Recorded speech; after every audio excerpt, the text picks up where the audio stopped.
Welcome back for today's college basketball pick video play for January 29, 2019. In this one, going to be taking a look here at this Pac-12 matchup between the Arizona Wildcats and the USC Trojans. Give our lean on where we see the better value against the spread. The home team USC coming in as slight favorites, giving just 1 point. Now, it's a down year overall for the Pac-12 conference.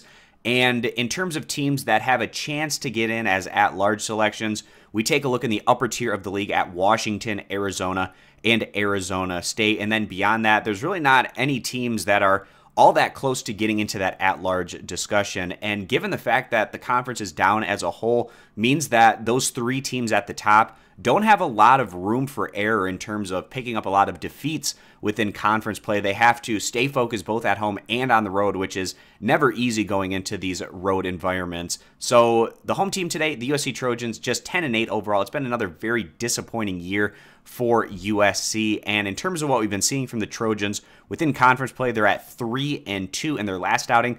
They came through at home against UCLA, picking up that win by a final of 80-67. And this was a nice bounce-back win for the Trojans, who were coming off back-to-back losses on the road against Oregon and Oregon State, with their last outing against Oregon being a really ugly one where the Trojans lost by 21 points. On the year, USC, their average offensive numbers at 78 points per game, and then they're giving up around 73.5.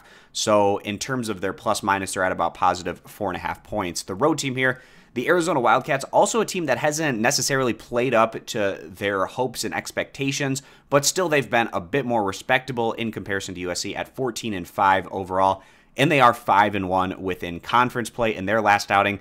Arizona coming through, picking up a win over Oregon State by a final of 82-71, and the Wildcats, they've also shown that they can come through on the road, albeit not against the upper tier teams within the Pac-12, but their two road games thus far within the Pac-12, taking down Stanford by 5 points and winning at Cal in blowout fashion by 22 points. In terms of their numbers this year, Arizona, they're averaging around 74 points per game, giving up around 66, so a point differential of about positive 8 points. When you factor in the home court advantage, this is right around the kind of spread that you would expect coming into this matchup. But like I said, Arizona, they don't have a lot of margin of error. They're right on that bubble picture to make the NCAA tournament, so they can't afford to lose these games on the road, or at least not very many of them on the road within Pac-12 play against other teams that are on the outside of that picture for the NCAA tournament. So we feel like Arizona, they're going to come in focused, ready to go. They've proven themselves worthy on the road, and we feel like the better value bet coming into this one is going to be the road team, Arizona, getting that 1 point as the better value bet. If you agree, give the video a thumbs up. Disagree, give it a thumbs down. Check out all of our college basketball picks over at stumpthespread.com. Subscribe to our YouTube channel, and we hope to see you guys back here for our next video.